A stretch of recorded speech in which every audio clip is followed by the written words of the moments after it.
Nah ini yang jadi persoalan menurut saya. Tujuannya belum jelas? Bukan belum jelas. Menterinya bilang untuk menyelesaikan persoalan tanah. Untuk menyelesaikan persoalan-persoalan sosial dan masyarakat. Lalu posisinya apa dia ditempatkan? Sebagai komisaris. Ampun Pak Menteri, komisaris itu mengawasi internal. Komisaris itu tidak ngurus persoalan rakyat dengan tanah dan sebagainya. Artinya nggak benar dong alasannya. Satu. Terus kedua, begini. Kalau ada persoalan dengan tanah, dan itu bersentuhan dengan persoalan tanah rakyat. Langkahnya bukan menempatkan TNI dan Polri. Tapi langkahnya membawa persoalan itu ke wilayah hukum, pengadilan. Bukan dipasang polisi dan tentara berhadap-hadapan. Nah inilah yang kemudian membangun aroma kembalinya dua fungsi ABRI. Pada era Orde Baru. Betul, ini harus dijelaskan. Repotnya ketika ada pertanyaan itu penjelasan menterinya membenarkan itu. Harusnya dalam kepala saya Menteri bilang begini, ini ditempatkan sesuai penugasan dari Kapolri atas permintaan kami, tapi untuk melakukan pengawasan di internal BUMN agar terjadi disiplin yang tinggi, agar terjadi. Jawaban Menteri tidak begitu, mungkin usul Arya kali ya, saya nggak tahu kenapa Menterinya jawab begitu. Tapi menurut saya jawaban Menteri itu membenarkan dugaan orang kembalinya di fungsi ABRI. Baik. Jadi gimana, Bung Arya? Jadi ada saya mau buka dulu secara konsepnya gitu ya. Pendek aja ya. Ya, bahwa komisaris ini berbeda sama direktur. Ya, bukan. Dia itu ditempatkan di situ bukan berarti dia pindah pekerjaan. Dia karena dia pengawasan, fungsi pengawasan, maka itu juga adalah dia misalnya dia punya pekerjaan di tentara gitu ya. Dia pegang komisaris, dia tidak meninggalkan ketentaraan dia. Tidak meninggalkan ketentaraan dia. Tidak meninggalkan ketentaraan. Boleh ya? Ya itu kan seperti itu. Dan boleh itu, ya? Boleh. Kenapa? Kita tahu bahwa Undang-Undang TNI itu tahun 2004. Tapi mereka tahun 2004 itu udah ada 3 komisaris langsung dari TNI dan TNI Polri. Total sampai zamannya Pak SBY. Pak SBY itu total sekitar periode pertama 45 orang.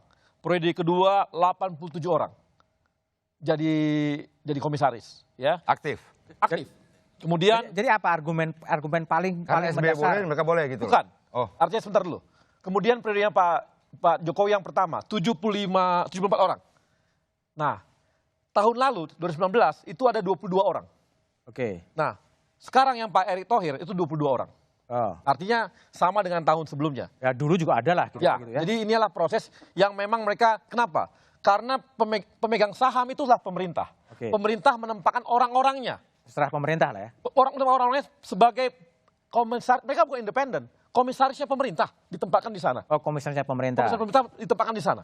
Nah, tadi itu mestinya gini, makanya kadang-kadang saya bilang apa? Perlu latar belakang.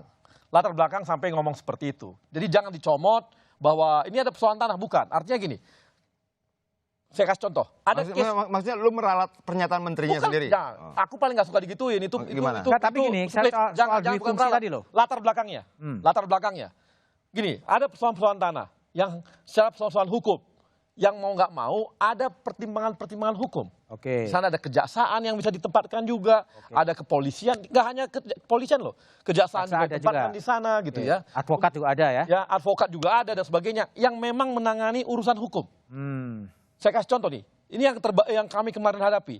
Antar BUMN aja ada yang ribut. Komisaris tidak menangani itu, Bung Arya. Biar dulu. Artinya gini, artinya di samping itu kan gini, karena gini, ada namanya saran-saran. Coba baca dulu tugas-tugas komisaris deh. Kita kan ada saran-saran. Di komite audit ada saran-saran. Di komisi pengawasan ada saran-saran. Di komite proyek itu ada saran-saran. Yang diberikan oleh ahli-ahlinya sebagai komisaris kepada direksinya. Bukan direksional, bukan aktif dalam arti dia adalah langsung di sana. Tapi dia memberikan saran-saran secara hukum.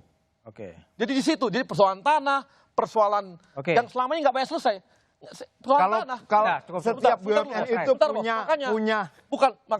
makanya Bang, Abang harusnya tapi intinya biar tahu kasus-kasusnya. TNI Polri itu semuanya tetap kompeten di bidangnya ya. Kayak gini, karena gini, saya kasih contoh. Ini persoalan tanah aja ada antar BUMN.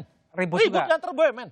Dan sampai lalu solusinya apa? Mahkamah Agung. Solusinya apa? Nah, disinilah berperkara dong, bukan taruh tentara. Enggak. Berperkara dong, bukan taruh polisi. Saya ngomong polisi nih. Kalaupun naruh polisi dan tentara, alasannya Bukan. harus untuk pembenahan internal, Sebentar, tidak untuk berhadapan-hadapan dengan rakyat. Bukan. Itu salah. Yang bilang Jawaban siapa? Tadi saya katakan Bentar, apa? Persoalan antar persoalan antar BUMN. konflik antara rakyat. sosial kata menterinya. Gini, antara- Pertanahan nggak ada, kata gini. menterinya. Gini, pertanahan misalnya gini, antar BUMN itu pertanahan. Lalu Apakah konflik ada- sosial ada antar rakyat di siapa? sana?